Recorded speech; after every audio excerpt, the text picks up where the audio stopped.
Vous savez, nous, on parle très souvent ici de travail. Et j'explique justement à ceux qui nous suivent que pour aller travailler dans l'espace Schengen, le contrat de travail à lui seul ne suffit pas. Effectivement. Il faut à côté du contrat de travail, un permis de travail ou une autorisation de travail. À côté de ça, je rajoute toujours qu'un employeur qui se respecte ne recrute jamais quelqu'un sans l'avoir au préalable entendu. C'est ça. Vous, votre tante vous a fait partie. Vous, aujourd'hui, vous êtes norvégien. Vous voulez ramener votre frère.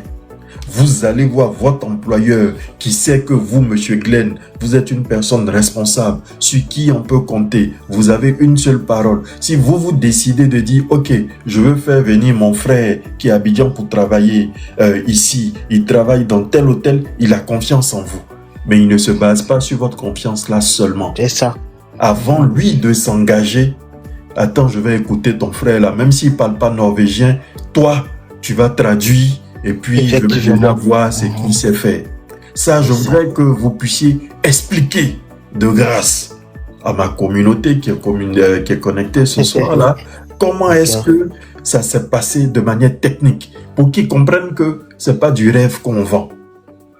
D'accord, il n'y a pas de souci. C'est mon explication tous les jours ici. C'est son frère, c'est son employeur. Mais son employeur dit, ok, j'ai confiance en toi, ce que tu dis là, il n'y a pas de problème. Mais pardon, attends, je vais l'écouter. Effectivement, et il a vraiment insisté. L'employeur a vraiment insisté à parler avec mon frère. Voilà, et on a fait juste un appel vidéo. Après, on allait sur Zoom. Et lorsque il parlait, moi je traduisais ça parce que vu que il faut dire qu'en Norvège, on parle la langue norvégienne et puis l'anglais. Mais le norvégien, il te parle l'anglais pour être à l'aise au fait. Quand tu es nouveau, quand tu es étranger. Voilà. Donc du coup, il a dit qu'il a vraiment besoin parce que vu que dans nos secteurs ici, ils ont vraiment besoin des gens aussi, pénurie de main-d'œuvre. Tout à fait. Donc, en hôtellerie, ça c'est partout. C'est ça. En France, dans tous les pays de l'espace Schengen même, les gens sont confrontés au secteur de l'hôtellerie à une pénurie en termes de main-d'œuvre. C'est ça. Donc, du coup, quand j'ai eu ce travail-là, c'est-à-dire j'ai pas changé de travail en fait ailleurs. Et il a eu confiance jusqu'à 5 ans, 6 ans dans l'entreprise. Donc, vraiment, quand je lui ai parlé de ça, il m'a même dit, il n'y a pas de souci. Si j'ai une autre sœur, il n'y a pas de souci. Voilà, ça le gêne pas au fait. Voilà, ça dit la confiance, mais il veut vraiment attendre aussi la version aussi de mon frère, s'il est vraiment partant. Motivé. Donc, parce que en venant en Norvège, il y a un facteur, il y a le froid. Est-ce que déjà psychologiquement il est prêt? Parce que il vente, il neige, il pleut, tu dois être au job. C'est pas si toi à Oslo ici, ça caille trop. C'est pas pour dire moi comme il y a la neige là, je peux pas sortir, j'ai trop froid. Moi je te paye. J'ai des clients à faire bouger mon gars. Effectivement. Donc psychologiquement, si tu n'es pas bon, moi tu m'intéresses pas. Tu as beau être le frère de Glenn, mais tu m'intéresses pas. Effectivement. Donc voilà, et c'est comme ça qu'il a lancé. Il a dit mon frère il a accepté. Il a dit il y a pas de souci. Et lui il va venir, lui vraiment il va venir. Mais l'employeur a dit c'est-à-dire si il a le choix, il peut venir chez moi ou lui l'employeur peut le loger.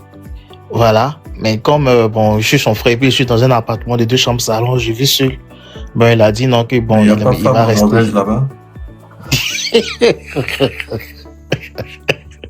Il y a la femme, mais chacun chez lui, au fait, quoi.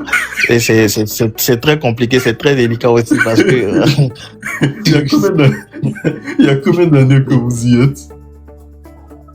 Pardon? Vous y êtes depuis combien de temps? Je suis venu ici, je suis venu ici, en 2017. Donc là, bientôt 10 ans. Ouais, bientôt 10 ans, en 2017. Voilà.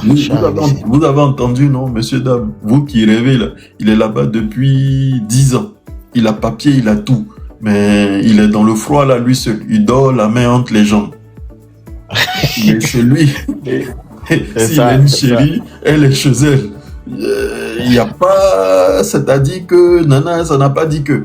Donc, il n'a pas d'autre choix. Là, attends, j'ai fait venir mon frère, on va venir remplir la deux chambres. Ouais, c'est ça. C'est encore plus Au mieux. moins, je peux causer avec quelqu'un. Parce que l'hiver, là, peut tuer. Parce que vraiment, elle a solitude, parce que c'est un pays vraiment, la Scandinavie, il fait vraiment très froid. C'est-à-dire, je sais pas si, depuis que je suis ici, je sais pas s'il y a vraiment l'été, parce que ce que je vois ici, beaucoup l'hiver et l'automne, le printemps, ça dit même que tu peux pas dans un pays comme ça où il fait pratiquement tout, c'est-à-dire, il fait froid.